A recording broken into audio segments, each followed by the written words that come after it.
Oke, bismillahirrahmanirrahim. Assalamualaikum warahmatullahi wabarakatuh. Ya, salam sehat selalu semuanya ya. Nah, kembali lagi kita ke materi selanjutnya di mata kuliah Sistem Informasi Manajemen Persediaan. Nah, kali ini kita akan bahas mengenai evaluasi Sistem Informasi Manajemen.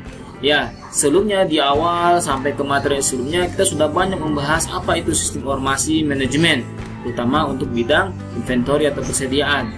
Sampai pun kita sudah membahas tentang Industri 4.0. Nah, dicek lagi ya dan dilihat kembali materi-materi sebelumnya. Nah, kali ini kita akan mencoba dengan sistem informasi yang sudah kita putuskan dan sudah kita mencoba untuk mengimplementasikan. Nah, bagaimana kira-kira sistem informasi manajemen tersebut? Apakah itu banyak merubah perubahan ataupun misalnya tidak memberikan perubahan yang nyata? Nah, inilah caranya bagaimana kita mengevaluasi sistem informasi manajemen. Nah, sebelum materi ini saya sampaikan, silakan Anda untuk men-like dan subscribe materi saya supaya ada materi selanjutnya. Nah, ya, jadi di dalam materi ini diharapkan peserta itu yang pertama ya bisa mengetahui atau memahami tentang sistem informasi dan persediaan, ya, kemudian memahami keterkaitan informasi di dalam informasi persediaan, yaitu ada kita bicara ROP, order point, EOQ ya, estimation order quantity, safety stock, dan juga MRP. Kemudian kita juga akan mencoba untuk mengenal beberapa teknik analisis informasi untuk membentuk arsitektur sistem informasi. Ya, nah ini yang sebelumnya ya kita ingatkan kembali di awal bahwa apa itu sistem informasi ya. Jadi kalau misalnya kita dapat sampaikan bahwa sistem informasi itu adalah suatu networking ya. Untuk networking apa? Untuk orang, data, informasi, dan mesin yang terintegrasi. Ya, seperti kita menggunakan media sosial itu kan networking ya. Kita bisa berhubungan dengan orang lain itu menggunakan suatu jaringan, dan itu adalah sistem informasi. Untuk apa? Untuk memberikan informasi yang digunakan untuk mengambil kualitas pengambilan keputusan di berbagai level organisasi ya. Nah, ini yang kemarin modelnya bahwa sistem informasi itu memiliki model ada input, ada sistem informasinya, ada processingnya, ada outputnya. Misalnya kita mempunyai media sosial, ada yang kita inputkan, ada yang kita masukkan, kemudian ada yang memprosesnya, kemudian ada outputnya, hasilnya akan seperti apa, atau membuat menjadi suatu postingan di media sosial Anda. Nah, kemudian untuk sistem informasi persediaan atau sediaan ya tentu yang tadi untuk mulai input, proses, dan output ini adalah untuk proses di bidang inventory yang berkaitan dengan proses persediaan dan inventory ya, seperti itu. Nah, ini ya, jadi kita masukkan data, input, kemudian akan menjadi suatu informasi yang berguna bagi manajemen atau bagi orang. Nah, kenapa perlu ada sistem informasi persediaan? Ya, tentu ini ada 7 ya sistem informasi yang dia disebut dengan handal, yaitu mudah, akurat, tepat waktu, tepat dan tempat, murah, aman, dan juga terintegrasi. Oke, nah ini manfaatnya ya, manfaatnya adalah di dalam sistem informasi persediaan adalah untuk mengetahui aliran persediaan itu baik dari 3 proses ya, dari raw material, finished good, atau material requirement operation ya. Jadi ibaratnya kebutuhan ya. Kemudian yang terjadi di proses in transit, gudang maupun di pabrik ya. Kemudian untuk menentukan kapan jumlahnya, untuk menentukan berapa jenisnya, berapa barang yang harus dikirim ya. Nah, ini yang disebut untuk menjamin service level yang telah disepakati antara perusahaan dan juga kepada konsumen ataupun pada karyawan. Yang ketiga, proses dari informasi persediaan adalah untuk mendukung proses operasional dalam keseluruhan sistem operasional. Ya, jadi untuk menyediakan data-data inventory atau data-data yang dapat berguna bagi departemen atau lini. Nah, kalau misal berbicara tentang arsitektur sistem informasi, ya, jadi arsitektur adalah suatu bentuk ya, suatu bentuk atau suatu peta aliran informasi antara kerja yang jadi di perusahaan. Ya, jadi kita harus buat dulu petanya. Ya, kita harus buat dulu misalnya dari proses dari awal sampai proses akhirnya, dari hulu ke hilirnya ya. Nah, misalnya contoh hanya ada pemasok ya, kemudian di procurement ya, kemudian masuk ke PPIC, ND. Nah, ini kita harus bisa petakan ya aliran informasi tersebut. Nah, baru nanti kita akan mencoba mengevaluasi sistem-sistem yang ada di setiap lini unit kerja tersebut ya. Nah, apa yang dimaksud dengan desain arsitektur sistem informasi? Ya, ini adalah untuk mengidentifikasi kebutuhan apa saja yang harus disediakan oleh unit bisnis tertentu, baik itu harian, mingguan, maupun juga bulanan. Jadi kita harus menyiapkan keputusan yang diminta oleh perusahaan ya, baik itu daily activity, weekly activity maupun monthly activity. Yang kedua adalah, nah ini karena kita bicara dengan informasi sediaan, maka kita harus bisa mengeluarkan atau output yang berhubungan dengan EOQ ya, estimation order quantity, sehingga kita bisa tahu berapa jumlah pemakaiannya, berapa biaya simpannya, dan juga berapa biaya pesannya, sehingga menghasilkan EOQ yang baik untuk perusahaan sesuai dengan buy system. Yang ketiga, nah identifikasikan sumber informasi tersebut, dari mana datangnya informasi tersebut ya, apakah dari pihak internal atau dari pihak eksternal ya, kita harus bisa mengidentifikasi sourcingnya, sumbernya. Kemudian yang keempat ya, laksanakan tahap tersebut di atas untuk semua unit bisnis dalam unit kerja ya. Nah yang kelima, jangan sampai terjadi double application ya, ibaratnya jangan terjadi waste di situ ya. Maka kita harus bisa menganalisis apakah sistem tersebut sudah sesuai untuk dalam satu unit lini departemen atau lini divisi, dan lagi ada aplikasi-aplikasi yang sifatnya adalah double application. Nah ini ya, jadi awalnya untuk membentuk suatu kebutuhan sistem informasi, yaitu adalah sumber informasinya, bentuk informasinya, waktu dan saat diperlukannya. Kemudian kita lihat informasi yang dihasilkan ya, apakah yang diperlukan, bentuk informasi seperti apa, kemudian waktu atau saat yang diperlukan. Nah di sini di tengah-tengahnya, di prosesnya harus kita membuat suatu keputusan. Nah disinilah sistem informasi bisa digunakan di dalam tiga hal ini. Informasi yang dihasilkan, nah apa bentuknya, pihak yang memerlukan bentuk informasi, atau waktu yang saat diperlukan ya, seperti itu. Nah ini ya, jadi ini adalah transformasi dari ini. Jadi prosesnya kalau misalnya menggunakan manual sistem, manual proses, kemudian menggunakan suatu sistem informasi yang menggunakan database, semuanya berdasarkan dengan networking ya, jaringan seperti itu.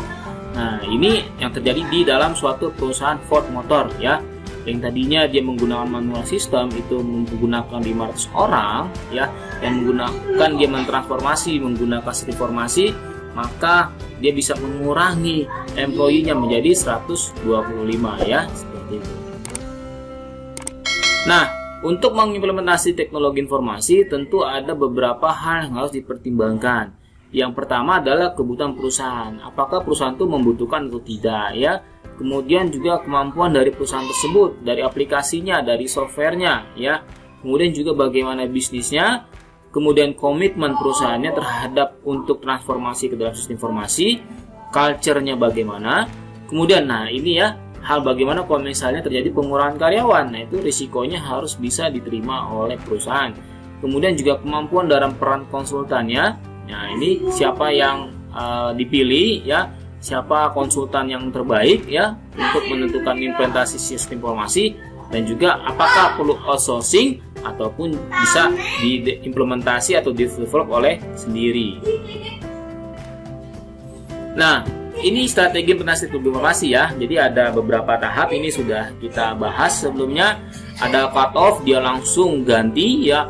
Ada overlap period, jadi ibaratnya ada konversi paralel ya, ibaratnya dia menggunakan sistem manual, kemudian menggunakan sistem informasi ya, atau step by step langkah per modul. Mungkin pertama departemen produksi dulu, kemudian departemen distribusi ya, nah itu per modul.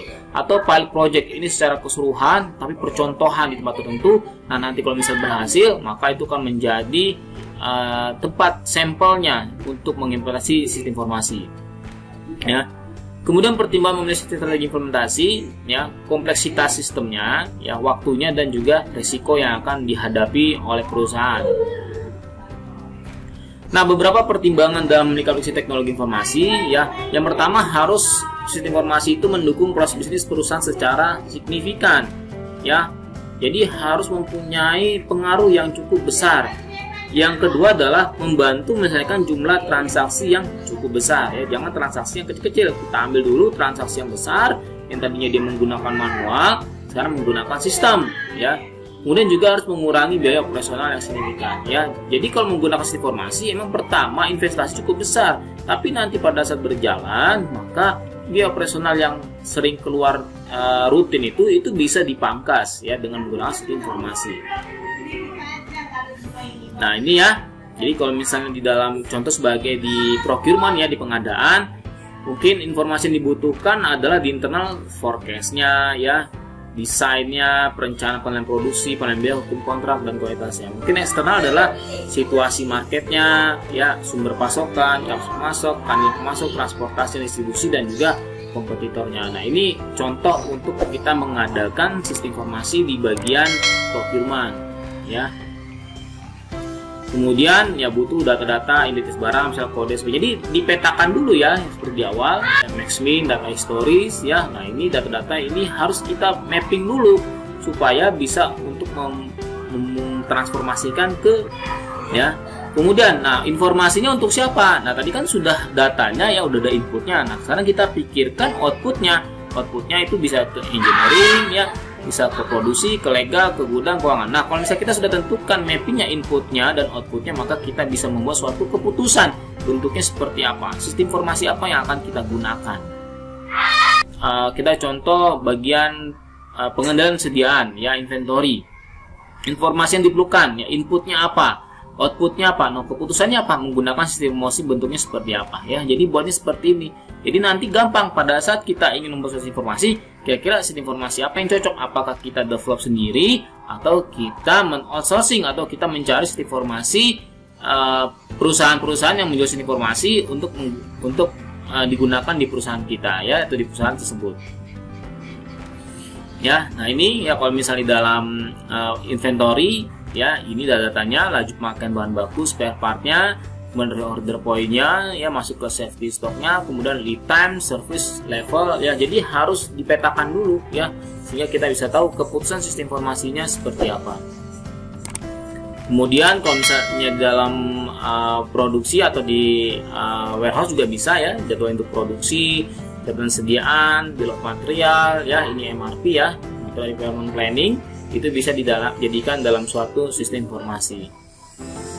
Nah, beberapa contoh-contoh teknologi informasi yang bisa digunakan ya. Yang pertama adalah warehouse control system of the serve atau custom made system ya. Nah, ini biasanya contohnya adalah WMS ya, atau ERP ya. Jadi ini adalah beberapa software-software yang bisa digunakan. Kemudian barcoding ya, barcode bisa, fixed mobile scanner ya, RFID ya, radio frequency identification teknologi ya, untuk keluar masuk barang ini bisa digunakan.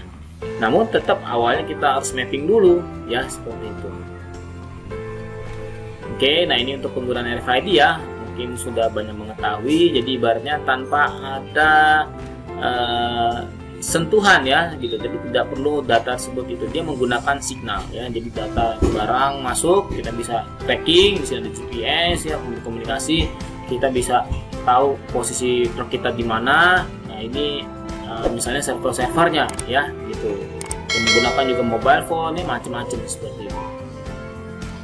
Nah, ini untuk penggunaan RFID ya, jadi bisa menggunakan chip ya. Ini chip ini ditaruh di dalam suatu produk, kemudian dia untuk mengecek barang tersebut, atau kita lakukan produksi misalnya stock of none ya, dengan menggunakan RFID gunnya ini ya, tembaknya ini, maka ini akan terdata ke dalam suatu sistem, tidak perlu lagi mengecek secara manual.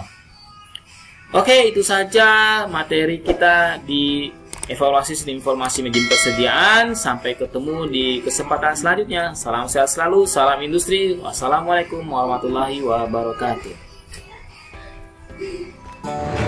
Nah, sudah nonton video-videonya kan?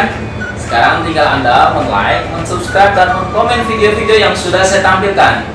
Apabila menurut Anda ada manfaat dari video-video saya, mohon untuk di-share ke teman-teman Anda.